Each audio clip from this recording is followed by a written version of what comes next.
శ్రీమాత్రే నమ. జయ గురు దత్తాత్రేయ నమ.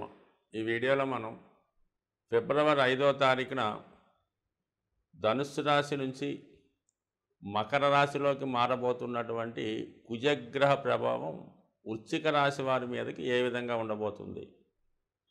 కుజుడు వృశ్చిక రాశి వారికి రాశ్యాధిపతి. మరి కుజుడు ఇప్పుడు ప్రవేశిస్తున్నటువంటి మకర రాశి కుజునికి ఉచ్చ రాశి. అయితే శత్రుస్థానం అయినప్పుడు కూడా ఉచ్చస్థానంలోకి ఒక గ్రహం ప్రవేశించినప్పుడు అది స్వక్షేత్రంలో ఉన్నటువంటి ఫలితాల కన్నా అధికమైన ఫలితాలు ఇవ్వడం జరుగుతుంది. మరి కుజుడికి మూడో స్థానం అన్నది ఒక విధంగా ఏంటంటే కారక స్థానం, అంటే మూడో స్థానానికి కుజుడు కారకుడు. అదే మూడో స్థానంలో ఉచ్చ పొందుతున్నాడు. అంటే జాతకుడికి నాయకత్వ లక్షణాలు, వీరోచిత లక్షణాలు ఖచ్చితంగా ఏర్పడతాయి. అంటే ఏ పనైనా ప్రారంభించి అది ఎంత గొప్ప పనైనా ప్రారంభించి అది విజయవంతంగా పూర్తి అవ్వడం అన్నది మూడవ స్థానంలో ఉన్నటువంటి గ్రహ ప్రభావం వల్ల జరుగుతుంది. అంటే ఒక విధంగా జాతకుడికి వాడి జీవితంలో రాణించాలంటే మూడవ భావాధిపతి, మూడవ భావంలో ఉన్నటువంటి గ్రహాలు, చూస్తున్నటువంటి గ్రహాలు ఇవన్నీ బలంగా ఉంటేనే జాతకుడు సమాజంలోకి, అంటే బయట ప్రపంచంలోకి ప్రవేశించి అటు విద్యో వ్యాపారమో ఏదో ఒక బ్రతుకు తెరువు చేయాలన్నా, ఒక ప్రాంతం నుంచి ఒక ప్రాంతంకి మారాలన్నా మూడవ స్థానం అన్నది చాలా బలంగా ఉండాలి. దానికి కారకుడు కుజుడు. మరి అటువంటి కుజుడు వృశ్చిక రాశి వారికి మూడవ స్థానంలో అత్యంత బలవంతుడై ఉన్నాడు. ఒక విధంగా మూడవ స్థానంలో ఉన్నటువంటి కుజుడు 3, 7, 11 స్థానాల మీద కూడా తన ప్రభావాన్ని చూపిస్తాడు. అలాగే 6వ భావాన్ని చతుర్థ భావ దృష్టితో వీక్షిస్తుంటాడు. అంటే 6వ స్థానం అన్నది విజయస్థానం. అందుకని జాతకుడు ప్రారంభించిన పనిని విజయవంతంగా పూర్తి చేసుకుంటాడు. ఎంత గొప్పవాడినైనా ఎదిరించి తన యొక్క సామర్థ్యాన్ని నిరూపించుకుంటాడు.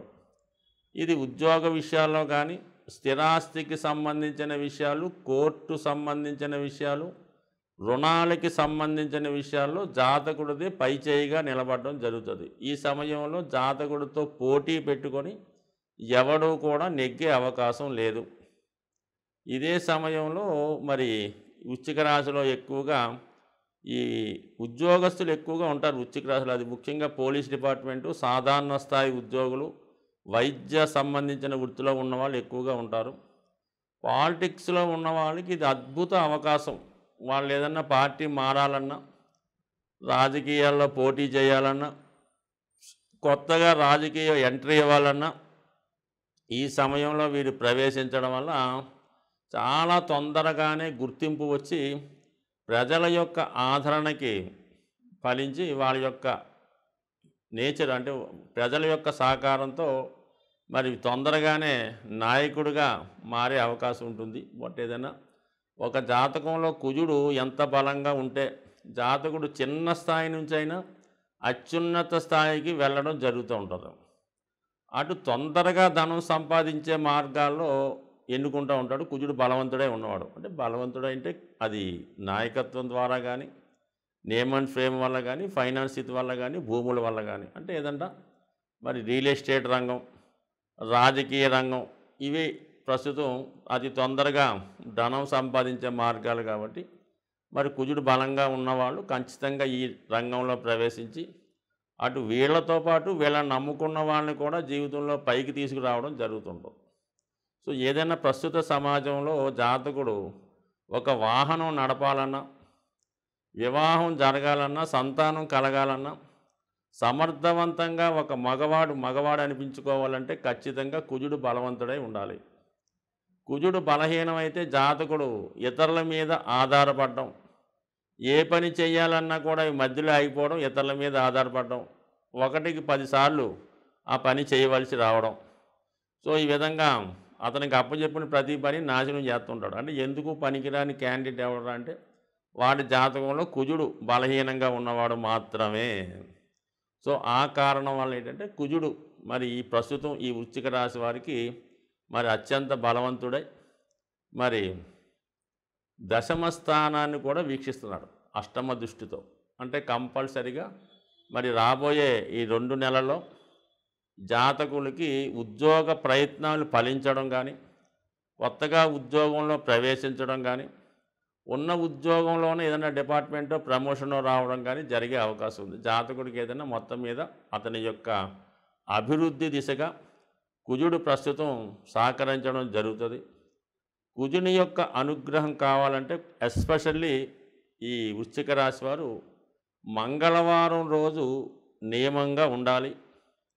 హనుమాన్ చాలీస పారాయణ, హనుమాన్ ఆరాధన చేసుకోవడం మంచిది. మరి ఇదే సమయంలో ఈ వారి యొక్క ఆరోగ్యం బాగుపరుచుకోవడానికి కానీ, ఫిజికల్ ఫిట్నెస్ కానీ సమర్థవంతంగా మంచి రోజు చూసి ప్రారంభించడం వల్ల అతి తొందరగా ఆరోగ్యవంతులు అవ్వడం, మంచి పర్సనాలిటీతో, మంచి వర్చస్సుతో కనబడే అవకాశం కూడా ఉంటుంది. సో ఏదన్నా ఈ కుజుని యొక్క మార్పు వృశ్చిక రాశి వారికి ఎక్కువ అనుకూలంగా ఉన్నది. ఇంకా వీధి అనుకూలం కొరకు వీలైతే ఒక మంచి పగడాన్ని కాపర్ అంటే వెండిలో తయారు చేయించి కుడి చేయి ఉంగరం వేలికి ధరించడం వల్ల, సో ఏదో కారణం వల్ల ఎక్కువగా రుణగ్రస్తులై ఉన్నవాళ్ళు కానీ, ఉద్యోగం రాకుండా ఇబ్బంది పడుతున్నవారు, వైవాహిక జీవితంలో ఇబ్బంది పడుతున్నవారు ఒక వెండితో, ఒక రాగితో తయారు చేసినటువంటి ఆంజనేయ స్వామి విగ్రహాన్ని ఒక 4 అంగుళాలు మించకుండా తయారు చేసుకొని అది మీ యొక్క పూజా మందిరంలో ఉంచి తమలపాకులతో సింధూరంతోనూ అర్చించి అరటిపండు నైవేద్యంగా పెట్టడం వల్ల ఎటువంటి జటిలమైన సమస్యన ఒక 40 రోజులు చేయడం వల్ల పరిష్కారం అయ్యే అవకాశం ఉంది. ఈ 40 రోజులు జాతకుడు బ్రహ్మచర్యాన్ని పాటించవలసి ఉంటుంది. ఎప్పుడన్నా సరే మనకి హనుమంతుని యొక్క, కుజుని యొక్క అనుగ్రహం కావాలంటే మనం ఏ నియమం పాటించినా బ్రహ్మచర్యం అన్నది తప్పనిసరిగా పాటించాలి. అది పాటిస్తేనే ఏ కార్యక్రమం అయినా సఫలీకృతమై విజయవంతమయ్యే అవకాశం ఉంటుంది. సాధారణంగా గ్రహాల యొక్క శాంతి కొరకు పంచభూతాలు అంటే మనకి గాలి, నిప్పు, నీరు, వాయువు, ఆకాశం అనే 5 తత్వాలు ఉండడం జరిగింది. దీన్నే మనం ఈ పూజాధికారులు నిర్వహించేటప్పుడు పంచోపచార పూజ అని చేయడం జరుగుతూ ఉంటుంది. సో ఇందులో ముఖ్యంగా శని భగవానుడు యొక్క అనుగ్రహం కోసం, మరి శని భగవానుడు వాయుతత్వ రాశి అవ్వటం వల్ల ధూపంతో పూజించడం వల్ల, అంటే మీకు సాధారణంగా శివాలయాల్లో కానీ అమ్మవార్లకు కానీ ఈ సాంబ్రాణి ధూపం ఎక్కువగా వేస్తూ ఉంటారు. సో అది సింపుల్గా అగరబత్తీలు వెలిగించడం. అంటే చాలామంది ఏం చేస్తారంటే పూర్తిగా పూజ చేయని వాళ్ళు వారంకోసారి మామూలుగా చేస్తుంటూ ప్రతిరోజు కూడా ఉభయ సంధ్యల్లో ఈ అగరబత్తి వెలిగించి పూజ చేస్తూ ఉంటారు.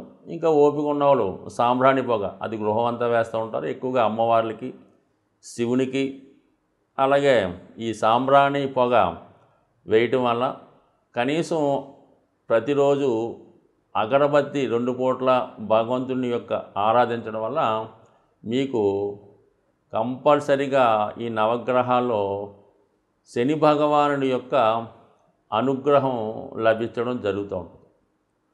సో ఈ కారణం వల్ల ఒకటి, అలాగే ప్రతిరోజు కూడా ఈ గృహంలో నిరంతరం ఏదో భగవంతుని యొక్క నామస్మరణ మోగే విధంగా, అంటే గతంలో కొన్ని చిన్న చిన్న బాక్సులాగా ఉంటే ఏదో ఓం నమో నారాయణయో, ఓం శివాయ ఏదో చదువుతూ ఉంటాయి. సో అటువంటి కూడా గృహంలో ఉండడం వల్ల ఏంటంటే పాజిటివ్ ఎనర్జీ ఆ గృహంలో ఉండడం జరుగుతూ ఉంటుంది. కాబట్టి సాధ్యమైనంత వరకు శని భగవానుడి యొక్క అనుగ్రహం కావాలంటే ఆ గృహం చాలా పరిశుభ్రంగా ఉండాలి. అలాగే ఇరిగిపోయిన వస్తువులు, పనికిమాలిన వస్తువులు, అక్కర్లేని వస్తువులు ఇంట్లో ఉంచడం. అలాగే కొంతమందికి ఏంటంటే ఓ 10 జతల చెప్పులు ఉంటాయి, ఏదో కొత్తవి కొంటుంటారు, పాత ఏం చేసుకుంటారో. ఈ చెప్పుల జతలు ఎక్కువ అవడం వల్ల ఈ కొంతకాలంకి ఆ నెగిటివ్ ఎనర్జీ వాటి మీద వచ్చే అవకాశం ఉంటుంది. కాబట్టి సాధ్యమైనంత వరకు ఈ చెప్పులు అన్నవి నిల్వ ఉంచకుండా ఎప్పటికప్పుడు దాన్ని అవసరం తీరిన తర్వాత బయటపడేయండి. ఏదో 1-2 చెప్పులు పెట్టుకోవడం అన్నది ఒక కొత్తమైన పద్ధతి. అలాగే ఇంట్లో వాడే చీపురు గట్ట దాన్ని కూడా మరి ఒక చోట కొంతమంది నిలువుగా పెడుతుంటారు అనమాట, అంటే కుచ్చు పైకి వచ్చేలా పెడుతుంటారు అనమాట, జ్యేష్ఠాదేవి చేతిలో ఆయుధంలాగా. ఎట్టి పరిస్థితుల్లో కూడా కుచ్చు అరిగిపోతే ఇంకోటి కొనుక్కుంటాం, ఏం పోయింది. అందువల్ల ఎప్పుడు కూడా అది నిలువుగా కరెక్ట్గా పెట్టాలి తప్ప కుచ్చు పైకి వచ్చే విధంగా మాత్రం ఎట్టి పరిస్థితుల్లో కూడా పెట్టలేదు. ఇవన్నీ కూడా అలక్ష్మికి కారణాలు అన్నమాట. సో అలాగే ఏంటంటే ఈ భోజనం చేయడానికి కూడా ఒక పర్టికులర్ టైం పాటించాలి. ఏ టైంలో పడితే ఆ టైంలో తినడం, ఎక్కడ పడితే అక్కడ తినడం, ఈ టీవీలు చూస్తూ ఈ మంచాల మీద కుర్చీల్లో సేరబడి ఈ విధంగా భోజనం చేయడం, ఏదో ప్లేట్లో భోజన పదార్థాలు ఉడించుకొని తినడం, ఇవన్నీ కూడా ఐశ్వర్యప్రదం కాదు. ఇవన్నీ కూడా శనిని ఆహ్వానించే ఇండికేషన్స్ అన్నమాట. ఈ అనాచార పనులన్నీ కూడా శనిని ఆహ్వానిస్తుంటాయి. అలాగే శుభ్రమైనగా ఉండడం, శుభ్రంగా భోజనం చేయడం, అలాగే ఆహార పదార్థాలు కూడా జాగ్రత్తగా వినియోగించడం, ఇవన్నీ కూడా లక్ష్మీదేవి అనుగ్రహానికి పాత్రలు అవుతూ ఉంటాయి. కాబట్టి సో ఏదైనా శని భగవానుడి యొక్క అనుగ్రహం కావాలనుకున్న వాళ్ళు ప్రతి పని కూడా పద్ధతి ప్రకారం నియమానుసారం చేసుకోవడం వల్ల వాళ్ళు కంపల్సరీగా శని భగవానుడు టాప్ రేంజ్లోకి తీసుకెళ్లే అవకాశం ఉంటుంది. స్వస్తి.